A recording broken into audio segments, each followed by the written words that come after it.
नमस्कार साथियों, मैं उमेश कुमार आप सभी का हमारे इस तरुणा पीसीएस के यूट्यूब प्लेटफॉर्म पर स्वागत करता हूं। मैं आशा करता हूं आप सब ठीक होंगे, अच्छी तरह से तैयारी कर रहे होंगे। आप सभी को हमारे द्रोणा पीसीएस के यूट्यूब प्लेटफॉर्म पर कृष्ण जन्मोत्सव की हार्दिक शुभकामनाएं। हम चर्चा कर रहे थे राजस्थान भूगोल के बारे में। हम राजस्थान के भूगोल को अच्छी तरह से पढ़ रहे थे। हम इस राजस्थान की भौगोलिक यात्रा का आनंद उठा रहे थे। इसी चर्चा में हमने आगे देखा था राजस्थान का अक्षांशीय और देशांतरीय विस्तार। हमने देखा राजस्थान का भौगोलिक विस्तार किस प्रकार से है, राजस्थान की स्थलीय सीमा किस प्रकार से है, किन देशों के साथ, किन किन राज्यों के साथ राजस्थान सीमा साझा करता है, वो हमने देखा। राजस्थान के लिए राजस्थान शब्द कहां से है, राजस्थान का नाम कैसे पड़ा, वो हमने राजस्थान के नामकरण में देखा। हमने देखा राजस्थान की जो छोटी छोटी बिखरी रियासतें थी उन सबको एक करके किस प्रकार से एक वृहद राजस्थान बनाया गया। हम उस राजस्थान के एकीकरण भी पढ़ चुके हैं। आज की चर्चा में हम बात करेंगे राजस्थान के भौगोलिक स्वरूप में, भौगोलिक विभाजन के भौतिक स्वरूप के बारे में चर्चा कर रहे थे, जिसमें हमने राजस्थान को कुल 4 भागों में बांटा था। जिसमें हमने देखा पश्चिमी मरुस्थलीय प्रदेश, अरावली पर्वतीय प्रदेश। आज हमारी चर्चा चलेगी पूर्वी मैदानी प्रदेश के साथ। तो आज की यात्रा को हम यहीं से शुरू करते हैं, पूर्वी मैदानी प्रदेश के साथ में। पूर्वी मैदानी प्रदेश, तो हमारा टॉपिक चल रहा था पूर्वी मैदानी प्रदेश। हमने इसके बारे में कुछ डिटेल हमने देखी थी जब हमने ये सेशन प्रारंभ किया था राजस्थान का भौगोलिक वर्गीकरण। उसमें हमने इसमें कुछ विशेषताएं देखी थी। आज हम इसकी संपूर्ण विशेषता देखेंगे, क्या होता है मैदान, किस प्रकार से बनते हैं, ये सारी बातें हम चर्चा करने वाले हैं। बात आती है कि ये मैदान है, मैदान भारत के सापेक्ष किसका हिस्सा है। उससे पहले हम ये देखेंगे कि इसकी उत्पत्ति कैसे हुई, किस प्रकार से मैदानों की उत्पत्ति होती है, वो सारा प्रोसेस हम आज देखने वाले हैं। मैदान कैसे बनते हैं, पहाड़ कैसे बने, उस सब के बारे में हम चर्चा करने वाले हैं। तो पहाड़ों के बारे में तो हमने पहले चर्चा कर ली, जिसमें हमने देखा कि अरावली का जब हमने विभाजन जब देखा था, अरावली के बारे में हम पढ़ रहे थे, तो हमने देखा किस प्रकार से पर्वतों का निर्माण होता है। और इसके बारे में जो डिटेल से चर्चा है वो प्लेट टेक्टोनिक थ्योरी जिसे हम कहते हैं, वो हम कभी भौतिक भूगोल के सेशन में चर्चा करेंगे। जो आरएएस के एग्जाम में और यूपीएससी जैसे एग्जामों में क्वेश्चन पूछे जाते हैं, भौतिक भूगोल का अलग से सब्जेक्ट मेंशन होता है, तो वो भौतिक भूगोल का सेशन भी हम जल्दी शुरू करने जा रहे हैं। हम देख रहे थे ये मैदानी भाग है, इसकी उत्पत्ति कब हुई। तो एक कल्प हमने देखा था भूगर्भिक इतिहास में, जब हमने देखे थे कल्प, तो एक कल्प आता है जिसका नाम है नियोजोइक, नियोजोइक महाकल्प, महाकल्प, नवजीवी महाकल्प, नवजीवी महाकल्प। एक कल्प आया था, एक ईरा आया था। ईरा कौन सा था, तो नियोजोइक ईरा था। उस ईरा में एक कल्प आता है, उसका एक युग आता है, काल आता है। कौन सा काल है, काल का नाम है प्लिस्टोसीन काल, प्लिस्टोसीन काल। तो ये जो प्लिस्टोसीन काल है, इसमें मैदानी भागों की उत्पत्ति मानी जाती है। कैसे होती है मैदानी भागों की उत्पत्ति, हम उसके बारे में भी देखने वाले हैं। हमने वेगनर महोदय का महाद्वीपीय विस्थापन सिद्धांत देखा था। हमने देखा था ये जो वेगनर महोदय ने विस्थापन सिद्धांत जो दिया था, किस प्रकार से महाद्वीपों का निर्माण होता है। उन्होंने बताया था कि जब सबसे पहले ये जो पृथ्वी थी, इसमें क्या था, जब पृथ्वी में हिमयुग की समाप्ति हुई। किसकी समाप्ति हुई, हिमयुग की समाप्ति हुई, हिमयुग की समाप्ति हुई। हिमयुग जैसे समाप्त होता है, देखो इसमें कई युग आते हैं। पहले तो जैसो पृथ्वी का निर्माण होता है सूर्य से। पृथ्वी का निर्माण किससे हुआ, सूर्य से। तो सूर्य एक आग का गोला है, उसी प्रकार से ये पृथ्वी भी पहले क्या थी, आग का गोला थी, आग का गोला थी। तो कुछ समय ऐसा हुआ, जैसे जैसे ये सूर्य से दूर होती गई, इसका तापमान कम होता गया और इसमें हिमयुग आया। हिमयुग का मतलब है पृथ्वी चारों तरफ से किससे ढक गई, तो ये बर्फ से ढक गई। क्योंकि जो पृथ्वी जब बनी उसमें हाइड्रोजन गैस थी, ऑक्सीजन गैस भी थी। तो इन दोनों गैसों के मिलने से यहाँ पर जलवाष्प का निर्माण हुआ। किसका निर्माण हुआ, जलवाष्प का निर्माण हुआ। तो जैसे जैसे ये तापमान कम होता गया, जैसे जैसे ये पृथ्वी सूर्य से दूर होती गई, इसमें क्या हुआ, एक युग आया जिसे हम कहते हैं हिमयुग। मतलब ये हुआ, ये जो जलवाष्प थी वो किस में परिवर्तित हो गई, बर्फ में परिवर्तित हो गई। एक इस पृथ्वी के चारों तरफ ये जो वातावरण में जो जलवाष्प फैली थी, किसके कारण थी जलवाष्प, क्योंकि जब सूर्य से पृथ्वी का निर्माण होता है तो सूर्य में जो उष्मा बनती है वो हाइड्रोजन गैस के कारण बनती है। हाइड्रोजन गैस का जब संलयन होता है, दो हाइड्रोजन गैस मिलकर के किसका निर्माण करती है, तो हीलियम गैस का निर्माण करती है। किसका निर्माण करती है? हीलियम का। क्यों? क्योंकि हाइड्रोजन में एक परमाणु होता है और दो हाइड्रोजन में दो परमाणु हो गए, एक परमाणु इस हाइड्रोजन का, एक परमाणु इस हाइड्रोजन का। जब ये दोनों परमाणु आपस में मिलते हैं, क्योंकि देखो इसको अपना कक्षा गया तो सारी केमिस्ट्री की बात है, आप कभी केमिस्ट्री पढ़ोगे उसमें देखोगे, क्योंकि ये जो हाइड्रोजन है इसको अपनी कक्षा पूरी करने के लिए, अपनी संयोजकता पूरी करने के लिए एक इलेक्ट्रॉन की जरूरत होती है, एक इलेक्ट्रॉन की जरूरत होती है। तो ये एक इलेक्ट्रॉन ग्रहण करके क्या बना लेता है? खुद को ऋणायन बना लेता है। एक दो हाइड्रोजन, इसमें एक हाइड्रोजन और जब मिल जाएगा, इसको कहेंगे संलयन। क्या कहेंगे? संलयन अभिक्रिया कहेंगे। जब इन दोनों में जब संलयन होता है तो क्या बनती है? हीलियम गैस बनती है। हीलियम गैस बनती है। हम देखो दो शब्द आते हैं, एक तो संलयन और एक विखंडन। परमाणु विखंडन हमने नाम सुना होगा आपने कभी। परमाणु विखंडन में क्या होता है? हीलियम गैस टूट करके हाइड्रोजन गैस में बदल जाती है, क्योंकि हीलियम गैस में दो इलेक्ट्रॉन होते हैं और हाइड्रोजन गैस में एक, तो ये दोनों इलेक्ट्रॉन अलग अलग हो जाते हैं। जब ये अलग होते हैं तो एक बहुत बड़ा धमाका होता है, विस्फोट होता है, एनर्जी क्रिएट होती है। क्या होती है? एनर्जी क्रिएट होती है। इसी से कारण हम कहते हैं कि परमाणु विस्फोट होता है, तब कितना विखंडन होता है हम जानते हैं, कितना विनाश होता है, कितनी एनर्जी निकलती होगी उससे, कितनी एनर्जी निकलती होगी। तो जब ये हीलियम गैस से हाइड्रोजन बनता है तो इतनी एनर्जी लगती है। तो सोचो ये दो हाइड्रोजन जब आपस में मिलते होंगे, जब हीलियम गैस बनती होगी तो कितनी एनर्जी निकलती होगी। सूर्य से जो उष्मा निकलती है, सूर्य से हमें जो ऊर्जा प्राप्त होती है, उसका स्रोत है हाइड्रोजन से हीलियम बनना। क्या बनना? हाइड्रोजन से हीलियम बनना। ये सूर्य की ऊर्जा का स्रोत है। तो सबसे बड़ा ऊर्जा का स्रोत कौन हुआ? हाइड्रोजन हुआ। क्या हुआ? हाइड्रोजन हुआ। इसका मतलब क्या हुआ? जब पृथ्वी सूर्य से जब पृथ्वी का निर्माण होता है तो इसमें कौन सी गैस आती है? साथ में हाइड्रोजन गैस आती है। कौन सी गैस आई? हाइड्रोजन गैस आई। और इस पृथ्वी के वातावरण में ऑक्सीजन गैस भी थी। कौन सी गैस थी? ऑक्सीजन गैस भी थी। तो हाइड्रोजन और ऑक्सीजन मिलने से क्या बनता है? हम जानते हैं, जलवाष्प बनती है। जलवाष्प बनती है। जलवाष्प बनती है। इसी जलवाष्प के संघनन से, इसी जलवाष्प का जब संघनन होता है तो क्या बनता है? जल बनता है। क्या बनता है? जल। और जब जल का संघनन हो जाता है तो क्या बन जाती है? बर्फ बन जाती है। तो एक समय ऐसा आया कि यह जो पृथ्वी जब सूर्य से दूर होती चली गई, क्योंकि जब निर्माण हुआ तो पृथ्वी क्या हुई? दूर होती हुई चली गई। जैसे ये पृथ्वी सूर्य से दूर होती है, यहाँ का तापमान कम होने लगता है और एक समय आया जब क्या हो गया? ये जल वाष्प किसमें परिवर्तित हो गई? बर्फ में परिवर्तित होगी। किसमें परिवर्तित हुई? बर्फ में। इसी को हम कहते हैं कि पृथ्वी पर क्या आया था? कभी हिमयुग आया था। ये इसके बारे में जो डिटेल से चर्चा है, कभी पृथ्वी के निर्माण के बारे में, पृथ्वी की उत्पत्ति के बारे में हम फिजिकल जियोग्राफी का जब सेशन प्रारंभ करेंगे उसमें देखेंगे पृथ्वी के निर्माण कैसे हुआ, पृथ्वी की उत्पत्ति कैसे हुई। उसके बारे में जब हम डिटेल से चर्चा करेंगे तो हम देखेंगे कि इस पृथ्वी का निर्माण कैसे होता है, किस प्रकार से सूर्य से पृथ्वी बनती है। कई थ्योरीज भी हम उनको भी देखेंगे। कई थ्योरी जो है, सबसे जो फेमस थ्योरी उसका नाम है big bang theory. Big bang theory. तो बिग बैंग थ्योरी के बारे में देखेंगे। कांट, लाप्लास जैसे वैज्ञानिकों ने जो थ्योरीज दी है उनके बारे में भी हम देखने वाले हैं। लेकिन अभी हमें क्या देखना है? हमें देखना है कि ये जो राजस्थान में जो मैदानी भाग जो हम शब्द देखते हैं, ये मैदान है, ये मैदान ऐसे ही नहीं बन जाते।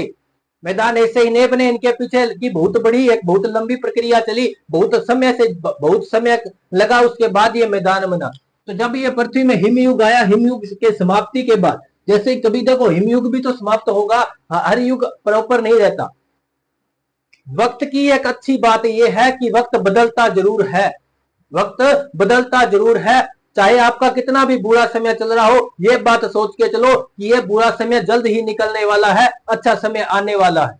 और जितना ज्यादा समय अच्छा चल रहा हो तो इस बात का घमंड मत करो कि ये ज्यादा दिन चलेगा, ये भी बदलने वाला है। तो समय हमेशा बदलता है। तो समय बदला, हिमयुग की समाप्ति आई। तो देखो जब बर्फ पिघलेगी तो क्या बन जाएगी, जल बन जाएगी, पानी बन जाएगी। तो उसी प्रकार से क्या हुआ, पृथ्वी पर ये जो जहां जहां बर्फ थी वो पृथ्वी पर क्या हो गई, पानी के रूप में बन गई। और जहां जहां इसमें खड्डे थे, जहां जहां यानी जो ढलान वाला क्षेत्र था, पानी वहां पे क्या हो गया, इकट्ठा हो गया। तो पूरी पृथ्वी पर पानी फैल गया, पूरी पृथ्वी पर पानी फैल गया। पृथ्वी के नीचे हमने देखा क्या है, जो ये भूगर्भ होता है ना, भूगर्भ की जो भू प्रॉपर्टी, इसके नीचे क्या होता है, मेग्मा भरा होता है। मेग्मा, मेग्मा क्या होता है, पिघली हुई अवस्था में चट्टाने, पिघली अवस्था में चट्टाने होती है, वो क्या होती है, उन्हें अब मेग्मा कहते हैं। यही मेग्मा है जो ज्वालामुखी विस्फोट के बाद लावा निकलता है, वो क्या होता है, ये पृथ्वी के अंदर जो मेग्मा है। अब देखो ये मेग्मा है, पृथ्वी पे चट्टाने पिघली हुई है, क्यों, क्योंकि पृथ्वी बनी किससे, सूर्य से बनी है। पृथ्वी की ऊपर की सतह तो ठंडी हो गई, अंदर की सतह ठंडी होने में अभी बहुत समय लगेगा। तो इस वक्त इस कारण इसमें क्या है, नीचे ये मेग्मा है, पृथ्वी की चट्टाने जो आग की एक, ऐसे समझ लो ये आग का दरिया है। लेकिन इसे डूब के पार नहीं करना, क्योंकि इससे पार तो हो ही नहीं पाओगे।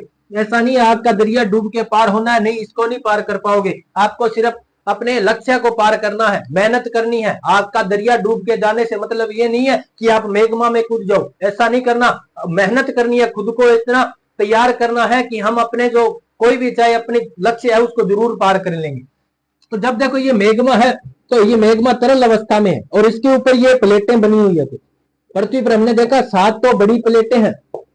सारी चर्चा हम करेंगे जब हम प्लेट टेक्टोनिक थ्योरी देखेंगे, प्लेट विवर्तनी के सिद्धांत जब हम देखेंगे फिजिकल जियोग्राफी में, उसमें देखेंगे किस प्रकार से प्लेटों का निर्माण होता है। ये प्लेटें, इससे क्या नुकसान क्या होता है, फायदा क्या होता है, निर्माण कब होता है और विनाश कब होता है, भूकंप कैसे आते हैं, ज्वालामुखी कैसे बनते हैं, इन्हीं प्लेटों के कारण क्या होता है, पृथ्वी पर पर्वत बनते हैं। क्या बनते हैं, पर्वत बनते हैं।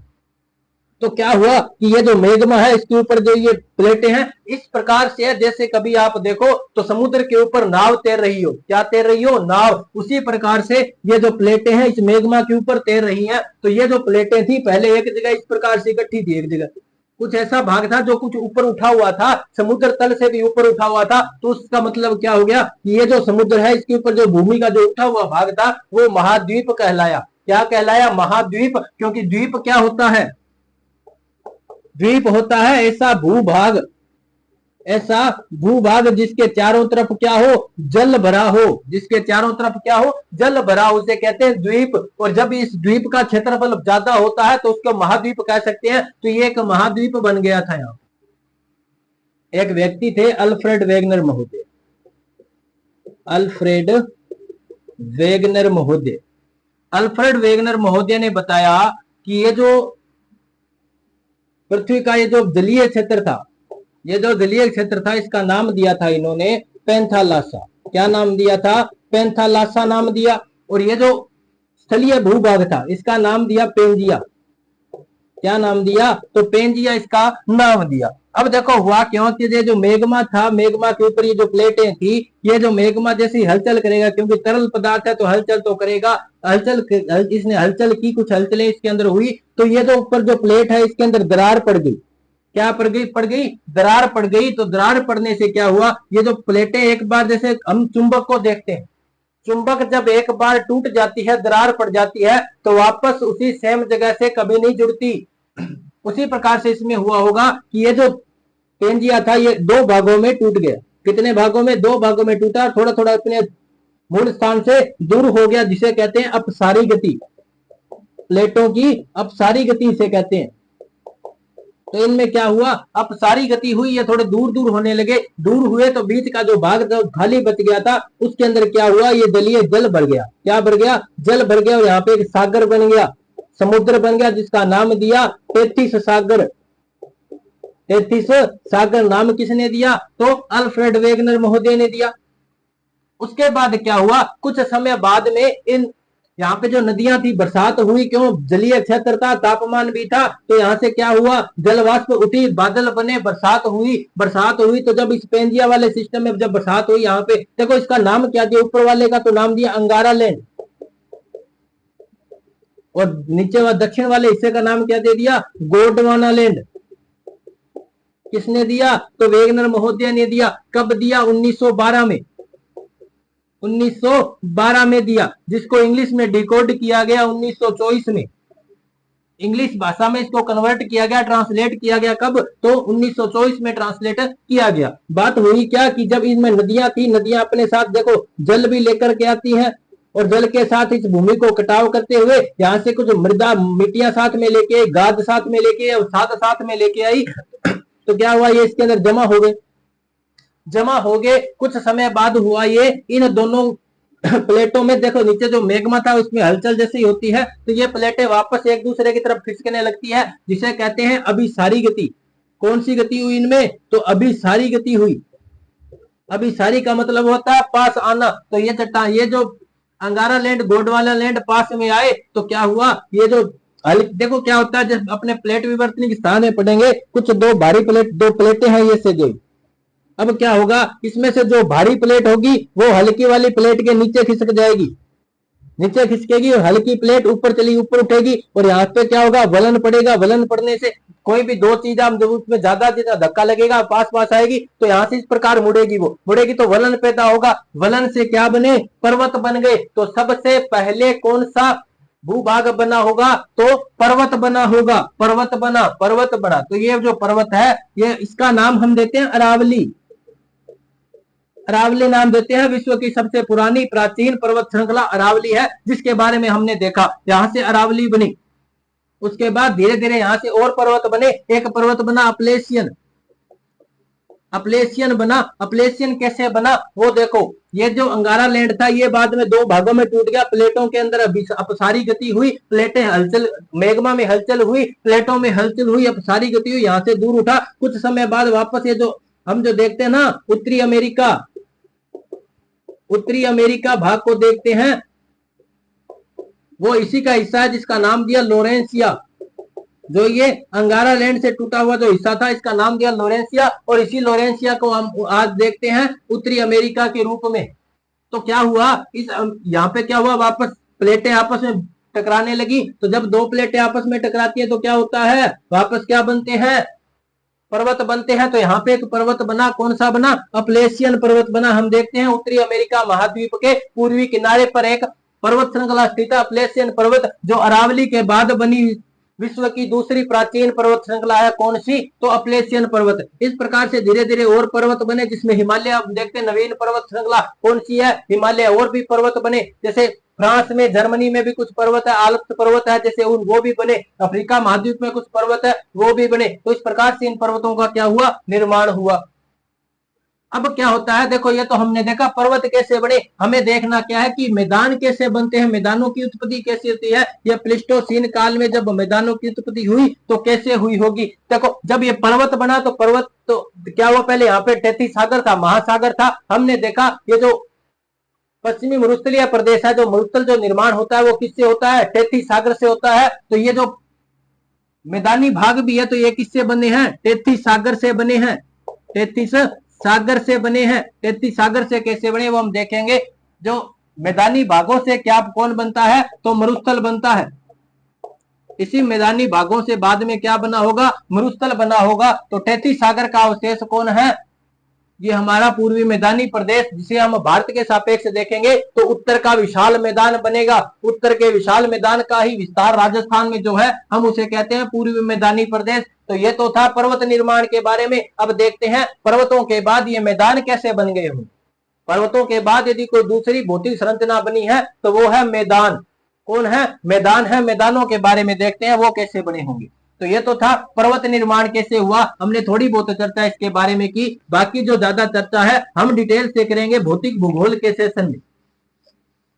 तो हम देखते हैं पर्वतों के बाद ये जो मैदान बने कैसे बने, क्योंकि हमें पढ़ना क्या है, पूर्वी मैदानी प्रदेश तो पढ़ना है। हम देखेंगे मैदान। तो देखो जब ये पहले यहाँ पे क्या था, समुद्र लहरा रहा था, समुद्र लहरा रहा था, लेकिन बाद में क्या हुआ, यहाँ पे पर्वत बन गया, पर्वतों का निर्माण हुआ। तो क्या होगा, पर्वतों का निर्माण जब होगा, देखो इस प्रकार से कोई पर्वत बना होगा।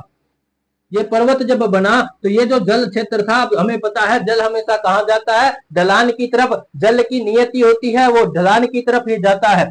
तो क्या हुआ, जब ये जल ढलान की तरफ गया तो यहाँ का जो भूमि थी वो क्या होगी, जल से विहीन हो गई, खाली हो गई। तो ये जल पीछे खिसक गया, तो कहते हैं महासागर पीछे खिसक गए। तो ये जो क्षेत्र बना यहाँ का, ये बन गया मैदानी भाग। इधर भी बन गया होगा कुछ मैदानी भाग, तो ये भी जल इधर से दूर खिसका तो यहाँ पे भी क्या बन गया, मैदान बन गया। तो पर्वत के दोनों तरफ क्या बन गए होंगे, मैदान बन गए होंगे। कुछ इस प्रकार से मैदानों की उत्पत्ति होती है। काल कौन सा है, प्लिस्टोसीन काल है। कौन से महाकल्प का, तो नवजीवी महाकल्प का, नियोजिक इरा का ये इपोच है। कौन सा है, तो प्लिस्टोसीन काल, प्लिस्टोसीन काल है। इसके अंदर मैदानी भागों की उत्पत्ति होती है। पर्वत जब बनते हैं तो ये जल समुद्र पीछे खिसक जाता है और यहाँ की भूमि खाली हो जाती है, जिसे हम कहते हैं मैदान। क्या कहते हैं, मैदान कहते हैं। अब हुआ ये होगा बाद में, देखो जैसे ही यहाँ पे पर्वतों के ऊपर देखो क्या होती है, बारिश होती है। क्या होती है, बारिश होती है। तो जब बारिश होगी तो यहाँ से मिट्टियां, देखो बारिश अपने साथ पानी लेके आएगी, पानी यहाँ से पर्वतों को काटते हुए, इसका अपर्दन करते हुए यहाँ से कुछ मिट्टियां गाद लेके जाएगा, जो इस क्षेत्र में बहा देगा। तो जैसे जैसे ढलान कम होगी तो ये जो पानी में जल के साथ में जो मिट्टी गाद और साद है वो यहाँ पे जमा होने लग जाएगा इस मैदानी भागों में। तो इस प्रकार से ये जलोढ़ मैदान बन गया, क्योंकि जल के साथ जो मिट्टी आती है उसे कहते हैं जलोढ़ मृदा। यहाँ का मैदान कैसा बन गया, जलोढ़ बन गया। अब देखो थोड़ी सी और हम देख लेते हैं अरावली के बारे में कि राजस्थान में ये जो अरावली है इसके पश्चिम में क्या है, मरुस्थल है, और इसके पूर्व में क्या है, तो मैदान है। ये मरुस्थल कैसे हुआ, ये मैदान कैसे बन गया, यहाँ की दशा इतनी शुष्क कैसे हो गई। तो हम देखते हैं भारत के सापेक्ष या राजस्थान को जब हम देखते हैं इस प्रकार से, हमारा राजस्थान ये हमारी क्या है, अरावली। हम मानसून में पढ़ेंगे, दो मानसून हम देखेंगे। कौन सा, एक तो अरब सागर का मानसून और दूसरा बंगाल की खाड़ी का मानसून। तो जब अरब सागर से जब मानसून आता है तो वो मानसूनी हवाएं, जो बादल जो बारिश लेके आते हैं वो देखो इस अरावली के समांतर चले जाते हैं, आगे इसको अवरोध नहीं मिलता, तो इस भाग में बारिश नहीं होती। इस वजह से यहाँ का मौसम कैसा हो गया, शुष्क हो गया। कैसा हो गया, शुष्क रह गया। यहाँ का क्षेत्र शुष्क रहा। यहाँ से जो कुछ थोड़े बहुत जो वनस्पतियां थी उनको मानव ने नष्ट कर दिया। तो इस प्रकार के ये भाग कैसा हो गया, बिल्कुल वनस्पति विहीन हो गया। यहाँ की जो जलोढ़ मृदा थी वो बाद में धीरे धीरे क्या हो गई, पुरानी होने लगी, उसमें से जल सूख गया। क्या बच गया, यहाँ पे मरुस्थल, रेत बच गई। क्या बन गया, मरुस्थल बन गया। तो मैदानों से किसकी उत्पत्ति होती है, मरुस्थल की। अब दूसरी तरफ मैदान क्यों है, जलोढ़ मैदान क्यों है, तो क्या हुआ, देखो अरब सागर का मानसून तो आगे चला गया, इधर से आता है बंगाल की खाड़ी का मानसून।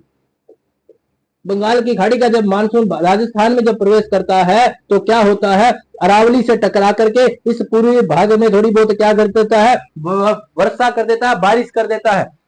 जब यहाँ पे बरसात होती है तो देखो ये नदियां इस तरफ ही जाएंगी, कुछ एक नदियां इस तरफ जाती है लेकिन ज्यादा नदियां इस तरफ बहती है पूर्वी भाग में। तो इस जगह क्या हुआ, मैदानों का निर्माण हो गया, वो भी कैसे, जलोढ़ मैदान। तो इस प्रकार से बना है ये हमारा मैदानी भाग, पूर्वी मैदानी प्रदेश जिसका हम देख रहे हैं, पूर्वी मैदानी प्रदेश जिसके बारे में हम चर्चा करने वाले हैं, वो मैदान कुछ इस प्रकार से बना होगा। नदियों का क्षेत्र है, हम इसमें कुछ नदियां देखेंगे, उन नदियों के ही मैदान को हम देखने वाले हैं, नदियों को ही देखने वाले हैं। कौन कौन सी नदियों के किनारे कौन कौन सा मैदान है उनको देखने वाले हैं। ज्यादा इसमें हम देखेंगे नदियों वाले सेशन में। अपवाह तंत्र में हम इस पूरे मैदानी प्रदेश के बारे में देख लेंगे, क्योंकि इसमें नदियां ही मुख्य हैं। कुछ विशेषताएं हैं जो इसमें देखने वाले हैं। तो इस प्रकार से हमारा क्या बन गया, पूर्वी मैदानी प्रदेश, पूर्वी मैदानी प्रदेश है ये। तो इस प्रकार से बना है पूर्वी मैदानी प्रदेश। जलोढ़ मृदा वाला क्षेत्र है, खेती सबसे ज्यादा यहाँ पे होती है, कृषि यहाँ पे सर्वाधिक होती है। तो इस प्रकार से हमने देखा मैदानों की उत्पत्ति कैसे होती है। अब इसके बारे में देख लेते हैं कि पूर्वी मैदानी प्रदेश क्या है, क्या यहाँ की भौगोलिक विशेषताएं हैं। अब उनके बारे में देखेंगे। हमने इसकी उत्पत्ति के बारे में डिटेल से चर्चा कर ली है। चाहे आप एक आरएस का एग्जाम देने जाओ, मेन का एग्जाम भी आप लिखोगे तो उसके लिए आपके पास शब्द कब नहीं पड़ेंगे, इतनी मैं गारंटी देता हूं। अब हम देखते हैं कि ये क्या है, कैसे है। साथ साथ लिखते हुए रहना, क्योंकि कुछ चीजें ऐसी होती है लिखने से ज्यादा याद होती है, पढ़ने से कम याद होती है। बार बार साथ साथ लिखोगे याद हो जाएगी। अब देखो हमने क्या देखा, नियोजोइक जो महाकल्प है इसका प्लीस्टोसीन काल में किसका निर्माण होता है, तो मैदानी भागों का निर्माण होता है। तो मैदानों से क्या बना, पूर्वी मैदानी प्रदेश बना। तो पूर्वी मैदानी प्रदेश की उत्पत्ति होती है प्लीस्टोसीन काल में। होती किस से है, किसका अवशेष माना जाता है, तो इससे माना जाता है तेथिस सागर का अवशेष, तेथिस सागर का अवशेष माना जाता है। क्योंकि इसकी उत्पत्ति किससे होती है, तेथिस सागर से ही तो होती है, तेथिस सागर से इसकी उत्पत्ति हुई है, तेथिस सागर का अवशेष माना जाता है। उसके बाद बात आती है भारत के सापेक्ष हम इसे किस कौन से भाग प्रदेश में रखेंगे। यदि हम भारत के प्रदेशों के बारे में बात करें,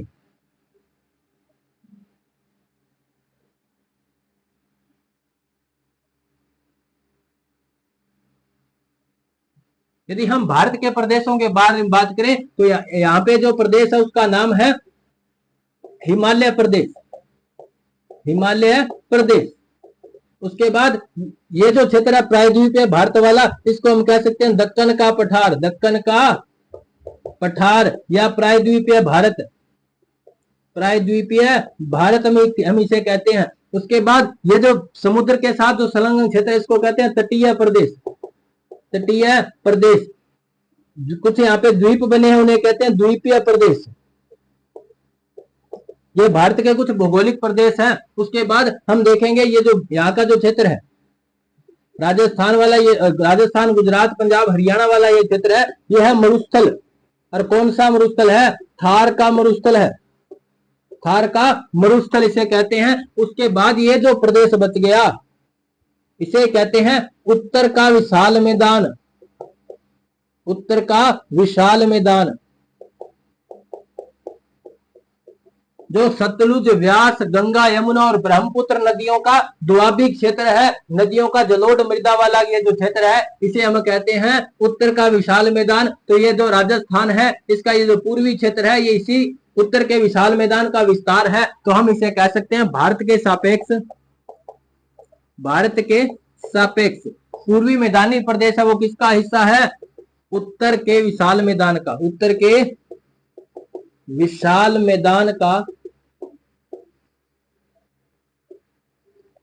उत्तर के विशाल मैदान का विस्तार है, विस्तार है। तो भारत के सापेक्ष पूर्वी मैदानी प्रदेश किसका विस्तार माना जाता है? उत्तर के विशाल मैदान का प्रदेश माना जाता है। गंगा, यमुना और उनकी सहायक नदियों का ये क्षेत्र है, गंगा, यमुना और उनकी सहायक नदियों का ये क्षेत्र है। तो उत्तर के विशाल मैदान का विस्तार राजस्थान में है, पूर्वी मैदानी प्रदेश कहलाता है। तो ये तो बात हुई यहाँ की कि यहाँ का किस प्रकार से इसका निर्माण होता है, इसका विस्तार किस प्रकार से है, विस्तार के जिले कौन कौन से हैं। तो देखो हम बात करेंगे विस्तार के जिलों की, उसमें आपको मैप याद होना चाहिए। कौन क्या याद होना चाहिए? मैप याद होना चाहिए। विस्तार के जिले आपको याद हो जाएंगे, ज्यादा कोई दिक्कत नहीं आएगी। तो हम देख लेते हैं विस्तार के जिले कौन कौन से हैं। तो जिलों को देखेंगे हम इनकी नदियों के रूप में, नदियां कौन कौन सी कहां कहां बहती है हम उस प्रकार से देखेंगे। तो हम देखने वाले हैं यहाँ का विस्तार। तो मैप बनाएंगे छोटा सा राजस्थान का। मैं आशा करता हूं आप मेरे साथ साथ ड्रॉ करोगे मैप को और इसका स्क्रीनशॉट ले लो। यदि आपने बना लिया तो बहुत अच्छा है। यह भारत का भौगोलिक विस्तार है, भौगोलिक वर्गीकरण छोटा सा टॉपिक नहीं है, बहुत बड़ा टॉपिक है। हमारे भारत भूगोल के सेशन में ये सारी डिटेल हम चर्चा कर रहे हैं वहां पे। यदि आपके आप जिस भी सब्जेक्ट एग्जाम दे रहे, जिस भी एग्जाम की तैयारी कर रहे हो उसमें यदि भारत भूगोल का सब्जेक्ट मेंशन है तो आप हमारे द्रोणा पीसीएस के यूट्यूब प्लेटफॉर्म पर जाकर प्लेलिस्ट सर्च कर सकते हैं, इंडिया जियोग्राफी बाय उमेश लाडूणा। उसमें हम इंडिया जियोग्राफी के बारे में चर्चा कर रहे हैं, भारतीय भूगोल की भौगोलिक यात्रा का आनंद ले रहे हैं। आप भी उसमें शामिल हो सकते हैं। आप भी उस यात्रा में शामिल होने के लिए आमंत्रित है। अपनी टिकट ले लेना और आराम से आकर के बैठ जाना, कमर की पेटी बांध लेना। अच्छी तरह से हम भौगोलिक यात्रा को कर रहे हैं। तो हम बनाते हैं राजस्थान का मैप, जिसमें देखते हैं पूर्वी मैदानी प्रदेश को क्या विशेषताएं हैं हम मैप के साथ ही देख लेंगे। यहाँ की जनसंख्या कितनी है, यहाँ का क्षेत्रफल कितना है, वो सारा हम उसी में देख लेंगे। आप साथ साथ ड्रॉ करते हुए चलना। तो ये हमारा क्या है? एक राजस्थान है, एक राजस्थान है सुंदर सा। देखो सुंदर सा ही तो है। क्या होता है यहाँ पे? तो देखो ये इधर वाला देखो अरावली पर्वत प्रदेश आ गया, अरावली पर्वतीय प्रदेश। ये हमारा पश्चिमी मरुस्थलीय प्रदेश, पश्चिमी मरुस्थलीय प्रदेश के बाद आता है अरावली प्रदेश, अरावली प्रदेश। फिर आता है हमारा ये पूर्वी मैदानी प्रदेश, पूर्वी मैदानी प्रदेश के बाद में हमारा आता है दक्षिण पूर्वी पठारी प्रदेश, दक्षिण पूर्वी पठारी प्रदेश। तो इस प्रकार से हमने राजस्थान का विभाजन किया था। हम देख रहे हैं इस पश्चिमी पूर्वी मैदानी प्रदेश को, तो हम इसमें कुछ नदियों वाले सेशन को देखेंगे। इसमें यहाँ पे कुछ क्षेत्र इधर भी आता है, पूर्वी मैदानी प्रदेश में आएगा, यहाँ पे मैदान बनते हैं कुछ। 1 नंबर देखेंगे इसको, 2 नंबर, ये 3 नंबर है, और ये 4 नंबर दक्षिण पूर्वी का पठारी प्रदेश। तो हम इसको भी देखने वाले हैं इसी पूर्वी मैदानी प्रदेश में। देखो यहाँ पे मेन नदियां हैं, उन नदियों के सेशन को देखेंगे, कौन कौन सी नदियां हैं। सॉरी, हम इसमें नदियां देखेंगे कौन कौन सी है। एक तो हमें पता है यहां से नदी निकलती है, चंबल नदी। कौन सी नदी है? चंबल नदी, जो मध्य प्रदेश से निकल के आती है। मध्य प्रदेश के से इस नदी का उद्गम होता है। विंध्याचल पहाड़ियों में एक पहाड़ी है, वहां से ये चंबल नदी का उद्गम होता है। चंबल नदी के उद्गम होते हैं इसी राजस्थान में जहां ये बहती है, इसको कहेंगे चंबल बेसिन। जिस प्रदेश से चंबल नदी बहती है उसे कहेंगे चंबल बेसिन। फिर एक नदी आती है जो जयपुर से निकलती है। कहां से निकलती है? जयपुर से निकलती है, बाणगंगा नदी। उसी का मैदान भी इसी में देख लेंगे। फिर एक नदी निकलती है राजसमंद से, नाम है उसका बनास नदी। कौन सा नाम है? बनास नदी। तो हम बनास बेसिन के बारे में, इसी में बनास नदी का कुछ क्षेत्र है, उसको हम देखेंगे बनास बेसिन के रूप में। बनास बेसिन के रूप में देखेंगे। तो एक नदी कौन देखने वाले हैं हम? बनास नदी को देखने वाले हैं। बनास नदी के आसपास के क्षेत्र को देखेंगे। एक नदी यहां से निकलती है, ये भी मध्य प्रदेश से निकल के आती है और बंगाल की कच्छ के रण में चली जाती है, अरब सागर की तरफ चली जाती है नदी, जिसका नाम है माही नदी। माही नदी। तो हम एक प्रदेश और देखेंगे, माही बेसिन। माही बेसिन देखेंगे। इस प्रकार से हम इन प्रदेशों की चर्चा करेंगे नदियों के सेशन में। जब हम अपवाह तंत्र पढ़ेंगे, क्योंकि इसमें डिटेल से चर्चा करने की जरूरत नहीं है, हम इस प्रदेश के बारे में ज्यादा डिटेल से चर्चा करेंगे जब हम नदियों के बारे में पढ़ रहे होंगे, अपवाह तंत्र को पढ़ रहे होंगे। तो ये तो थी हमारी थोड़ी सी चर्चा। अब इसमें देखते थे क्षेत्रफल कितना है इसका, पूर्वी मैदानी प्रदेश का क्षेत्रफल कितना है। तो राजस्थान के कुल क्षेत्रफल का 23% क्षेत्रफल है इस पूर्वी मैदानी प्रदेश का। कितना क्षेत्रफल है? 23%। पूरे राजस्थान के क्षेत्रफल का 23% क्षेत्रफल किसका है? तो इस पूर्वी मैदानी प्रदेश का है। यहाँ पे जनसंख्या कितनी निवास करती है? तो यहाँ पे जनसंख्या निवास करती है 39%। पूरे राजस्थान में जितनी जनसंख्या निवास करती है उसका 39% जनसंख्या कहाँ रहती है? तो इसी पूर्वी मैदानी प्रदेश में रहती है। तो सर्वाधिक जनघनत्व वाला क्षेत्र है ये। सर्वाधिक जनघनत्व, सर्वाधिक जनघनत्व कहां पाया जाता है राजस्थान में? तो पूर्वी मैदानी प्रदेश में पाया जाता है। जनघनत्व के बारे में आपको पता होगा कि एक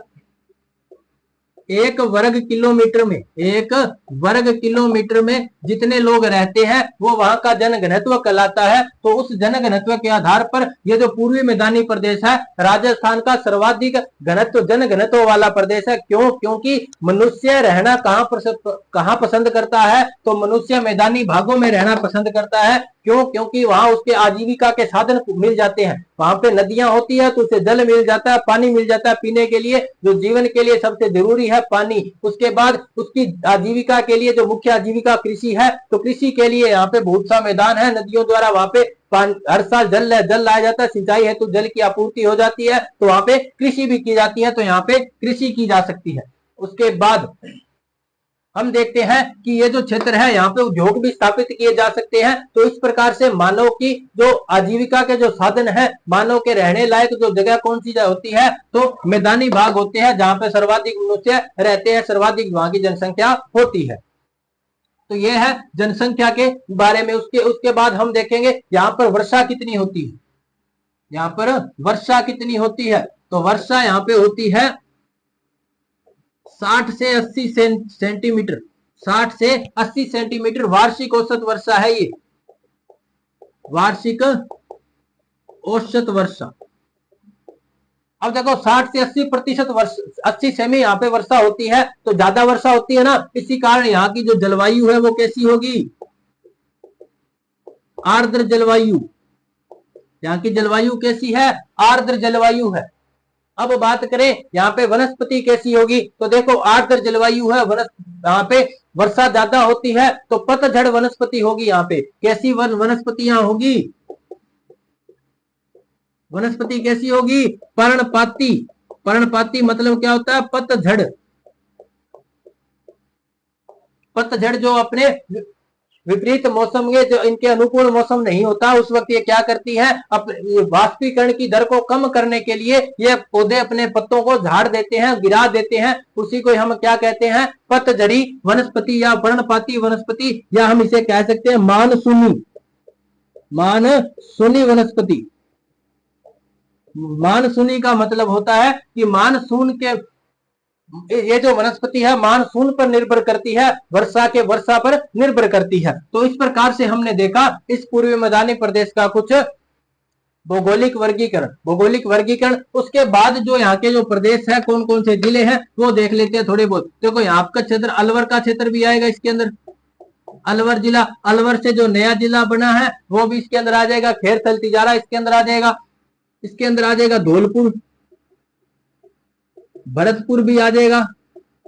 भरतपुर से नया जिला बना डीग, वो भी आ जाएगा। दौसा आ जाएगा।